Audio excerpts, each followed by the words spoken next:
입니다. 해군 PX와 관련해서 제가 민영화 특위 때문에 단장님도 몇 번 뵙고 관련한 일들을 계속 해왔습니다. 결국은 민영화나 민간위탁이라고 하는 것이 장점도 있고 단점도 있습니다. 그런데 제가 보면 현재 상황에서 가장 중요한 것은 민영화를 하느냐 마느냐가 아니라 민간위탁을 했다 손치더라도 법에 의해서 국방부나 복지단이 할 수 있는 역할들, 관리감독들을 충실히 해주면 이게 사실 큰 문제가 안 되는데 현재는 그 부분을 너무 잘 안 하고 있는 것 같습니다. 현재 GS 리테일이 가격 책정을 어떻게 하게 규정이 되어 있습니까? 연 4회 하도록 그렇게 되어 있습니다. 아니요, 그러니까 그거는 연 4회 체크를 하도록 되어 있는 거고 가격 금액을 어떻게 산정하도록 법에 되어 있습니까? 계약에. 예, 계약상으로는 영등포 이마트의 95%고 예. 일반 GS 리테일에는 80%. 그렇습니다. 영등포 이마트의 95%, GS25의 80% 이하로 판매하도록 한다라고 계약서상에 되어 있는데 예. 이것만 명확하게 국방부든 복지단이든 관리감독을 충실하게 하면은 사실은 장병들한테 피해가 전가되는, 그래서 뭐 세븐펌이 3배, 4배의 가격으로 판매되는 일이 없습니다. 근데 저한테 오셔서 말씀하실 때 그 많은 제품들 어떻게 일일이 다 검색해가지고 금액을 체크하냐 이렇게 말씀하시는데요. 그건 다 허위로 말하는 거죠. 요즘 GS 물품들 전부 다 전산화되어 있기 때문에 엑셀 파일로 그날그날의 물건 가격이 다 나옵니다. 저희 방에서도 날마다 그걸 다 체크해 볼 수가 있어요. 근데 국방부에서 직무유기를 하시는 거죠. 그래서 그 부분에 대해서 잘 하시면 좋겠고, 또 실제로 그렇게 계약 위반을 한다손 치더라도 아무런 제재를 가하지 않으니까 이 대기업들이 국방부 위에서 군림하는 일들이 생깁니다. 그때 뭐 뉴스에 그렇게 보도가 되고 했는데 그러고 나서 다시 적발하니까 처음에 가격 높았던 것보다 3배나 더 품목 개수가 처음에는 100여 개가 가격이 높았다가 지금 500개로 더 높아진 걸로 나오는 거 아닙니까? 아무런 제재를 하지 않으니까. 그래서 민영화냐 아니냐 이 논쟁보다 어쨌든 뭐 민간위탁을 하셨으면 현재 규정이 있고 할 수 있는 권한이 있으니까 이 권한을 통해서 장병들한테 피해가 가지 않도록 하셔야 된다 말씀을 드리고요.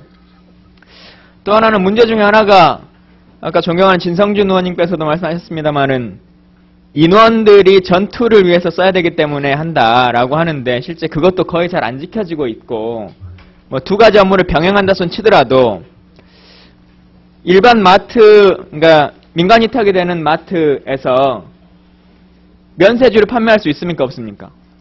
없습니다. 없죠. 예. 그래서 민간위탁이 되어 있는 해군 마트에서는 면세주를 판매하는 따로 매장을 운영하셔야 되죠.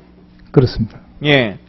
그러니까 이런 이중적인 일들을 계속 발생하면서 현재도 민간위탁 넘긴데 옆에다가 술만 파는, 그래서 그 장병은 하루 종일 술만 팔아요. 이게 PXL을 운영하는 병이면 그나마 이해하는데 무슨 술만 파는 병으로 운영을 한다는 것이 해군만 말이 안 맞습니다. 그거 잘 한번 체크하십시오. 예. 격오지에 있는 장병들이 가장 기다리고 꿈꾸는 것이 황금마차입니다. 그러죠? 예. 예. 근데 이게 저는 우리가 단장님이 국군 복지단의 단장님이시니까 복지 사업에서 가장 중점적인 사업이 돼야 된다 이렇게 생각합니다. 예. 근데 지금 격오지가 얼마나 많고 GOP가 얼마나 많고 산간이나 섬에 있는 데가 많은데 황금마차 전국에 총 몇 대 운영합니까? 지금 40대 운영하고 그렇습니다. 있습니다. 40대 운영하니까 과천지역본부에 있는 지역 같은 경우는 지금 한 달에 한 번이나 2번 들어가는 거잖아요. 지금 21개 지역이 과천지역본부 소속에 있는 소초만 21개가 한 달에 황금마차 2번 들어가는 걸로 저희한테 자료를 주셨어요. 과천 지역 것만. 다른 격오지는 더 말할 것도 없고 우리가 매번 뭐 말로는 연평도니 뭐니 뭐 말로 그렇게 하지만 거기에 있는 장병들 실제 일반 슈퍼도 없고 다른 제품 사 먹을 수도 없는데 황금마차의 숫자도 좀 많이 늘릴 필요가 있고 실제 격오지에 대한 대상 파악도 좀 다시 하실 필요가 있다고 생각합니다. 그러니까 육군 GOP는 그래도 좀 자주 들어가요. 이틀에 한 번, 많으면 3일에 한 번 정도까지 거의 육군 GOP들은 들어가는데 섬으로 있는 지역이나 해군이 관리하는 지역들은 아주 많이 빠져 있고 한 달에 2번, 일주일에 많아야 한 번 뭐 이런 식으로 운영이 됩니다. 그래서 그 부분에 대해서도 다시 한번 전면적인 검토가 필요하고 복지단이 매번 막 골프장 문제로 말이 많습니다만은 이 황금마차 운영하는데 그렇게 많은 돈이 들어가는 것도 아니고 함에도 불구하고 이건 관심과 애정의 문제다. 그래서 복지단에서뿐만 아니라 차관님 오셨으니까 국방부에서 관심을 가지시고 실제 장병들이 어떤 생각을 가지고 있는지를 파악하셔야 될 것 같고요. 더불어서 제가 다른 자리에서도 말씀드렸습니다마는 요즘 장병들이 먹는 거 급식 얘기하면은 요즘 애들은 밥이 넘쳐나 잘 안 먹어서 문제지 밥이 부족한 건 없어요.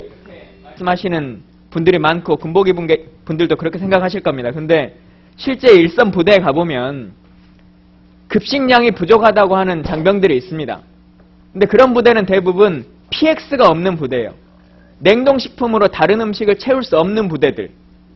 그런 부대들은 어쨌든 국가가 부여해주는 음식밖에는 먹을 수가 없기 때문에 그것으로 거의 모든 것을 충당합니다. 그래서 이후에 증식량이나 이런 것을 산정하실 때 PX나 아니면 황금마차가 들어오는 것을 고려하셔가지고 급식의 정량을 좀 우리 지금 훈련소도 10%를 더 주지 않습니까? 그래서 GOP 초소에 있는 부대나 아니면 섬에서 황금마차가 일주일에 한두 번만 들어가는 데들은 급식량을 5%든 10%든 좀 늘릴 필요성이 있다. 그래서 2013년에 대한민국에서 장병들이 배가 고프단 말은 안 듣게 하셔야 될 의무와 책임이 있다는 것을 말씀드립니다. 연관된 거니까 그냥 제가 하나 말씀드릴게요. 이건 좀 제안인데 국방부가 지속적으로 그 마트 판매의 부가세를 좀 없앴으면 좋겠다는 제안을 하고 계시죠? 예. 예. 지금 연간 매출이 총 어느 정도 됩니까? 마트가 한 7천. 예, 7,500억 정도 돼서 부가세로 치면 750억 정도 되고 이걸 한 5% 세율로 내리면 375억 정도 현재 되는 걸로 보여집니다. 면세주류에 대해서 여러 가지 입장이 있겠습니다만은 면세주류에서 세수를 확보하고 있는 게 깎아지는 게 400억 정도의 규모인데 이건 그냥 제 제안이니까 군인들이 어떻게 생각하시든 국방부가 어떻게 생각하시든 한번 고민해 보십시오. 기재부나 다른 세수를 걱정하는 데에 국방부가 면세주류를 안 받겠다라고 하면 400억 정도의 세수 증가가 가능합니다. 국가적인 차원에서는. 근데 부가세를 그 조건으로 부가세를 전체적으로 5%를 다운시켜주라 라고 하면 국가 전체적으로는 한 25억 정도 세수 증가가 됩니다. 근데 장병들을 전체적으로 보자면 물품가가 어쨌든 5%든 그보다 더 낮은 단계든 다운될 수 있는 여지가 있고 실질적으로 주류에서만 우리가 꼭 이렇게 면세를 받아야 될 것인가 라고 하는 부분에 대해서도 고민의 지점이 있으니까요. 한번 검토하셔가지고 논의하시면 좋겠습니다. 예, 한번 검토해 보겠습니다. 예, 이상입니다. 예, 수고하셨습니다. 김종태 의원님 질의하시기 바랍니다. 예,